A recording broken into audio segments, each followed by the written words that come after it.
Sean todos y todas bienvenidas y bienvenidos una vez más a nuestro canal de YouTube. Como ustedes saben, por acá estamos siempre tratando algunos temas de manera particular sobre química.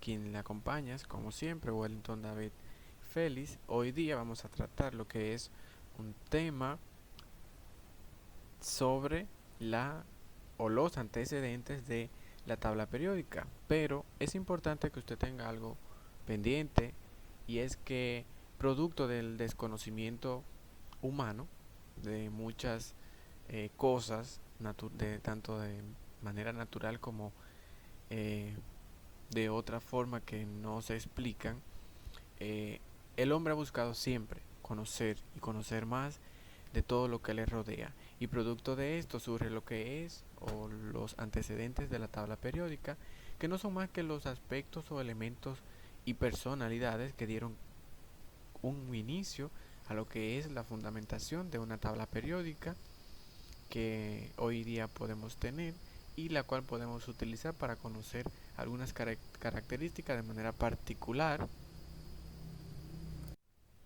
de algunos elementos. Entonces vamos a iniciar. Bien, antes de nosotros introducirnos a esto, es bueno decir que para el siglo XVIII fue cuando se dio inicio a lo que es los aportes y fundamentos sobre los antecedentes de la tabla periódica, involucrando así a dos personajes de manera principal, como fue a Berzelius y a Lavoisier.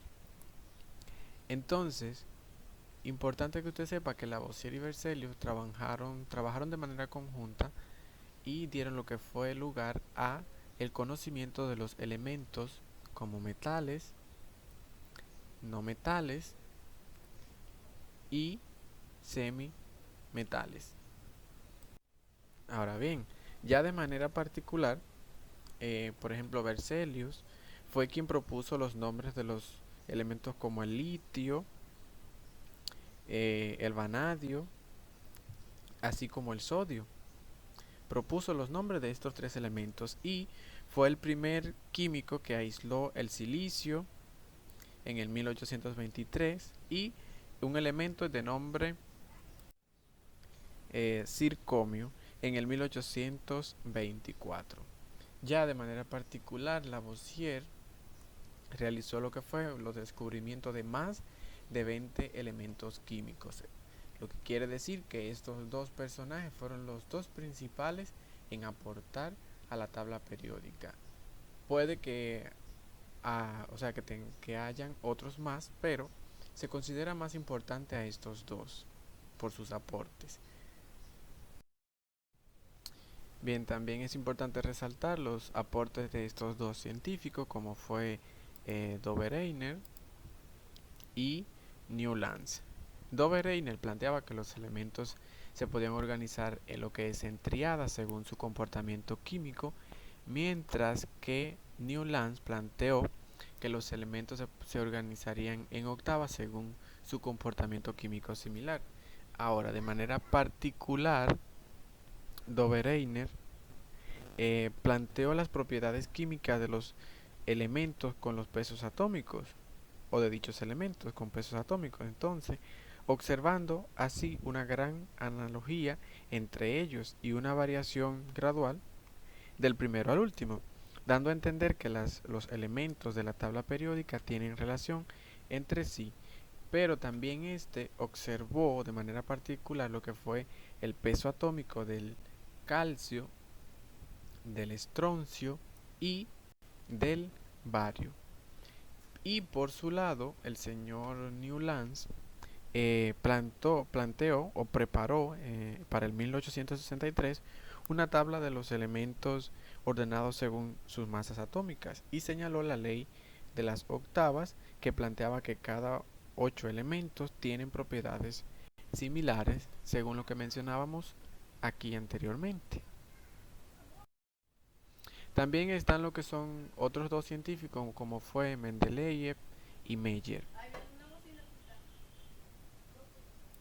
Bien, entonces Mendeleev planteaba que para el 1869 él ordenó los elementos químicos conocidos en una tabla periódica en orden decreciente de sus masas atómicas y en grupos y periodos marcando un antes y un después. ¿Por qué fue un antes y un después? Bueno, porque gracias a los trabajos de Mendeleev fue que se dio lugar a lo que fue el ordenamiento con una tabla periódica de 63 elementos, conociendo así lo que fue sus masas en un orden decreciente. Por su lado, Meyer desarrolló sus trabajos apegados de cierta forma a los de Mendeleev, pero fundamentados en las propiedades físicas de los elementos. Si ustedes se fijan, un poco orientado a los trabajos de Mendeleev, pero con la única particularidad de que fue sobre las propiedades físicas de los elementos. Meyer se especializó en esa parte y Mendeleev lo hizo en las propiedades químicas. Bien, ya para finalizar tenemos aquí lo que es al autor Alfred Werner, quien dio un grandísimo aporte a los avances de la construcción de la tabla periódica o a sus antecedentes, y fue el primero el que diseñó la tabla periódica actual. Pero es importante también mencionar que este señor es un químico suizo que ganó el Premio Nobel de Química en el 1913 en reconocimiento a su trabajo sobre el enlace de los átomos en las moléculas. Pero también para el 1915 fue el que diseñó la tabla periódica actual como la podemos tener, como la podemos ver hoy en día. Es decir, que gracias a Alfred Werner usted puede tener hoy en día en sus manos lo que es una tabla periódica muy actualizada, con los elementos organizados en un orden lógico, que te puede proporcionar lo que son características de manera particular de un elemento X, y que te pueden ayudar a construir cualquier tipo de trabajo químico según las necesidades que puedan tener esos trabajos. Y gracias a esta persona, muchas de las cosas que hoy podemos hacer en química son un poco más simples, porque la organización de la tabla te permite trabajar un poco mejor. Ya para finalizar, le agradecemos su visita, y recordar que nos puede encontrar en el canal de YouTube como Wellington David Félix, y recordar siempre agregarse a nuestro canal suscribiéndose y activar sus campanitas para que le lleguen las notificaciones de nuestros videos.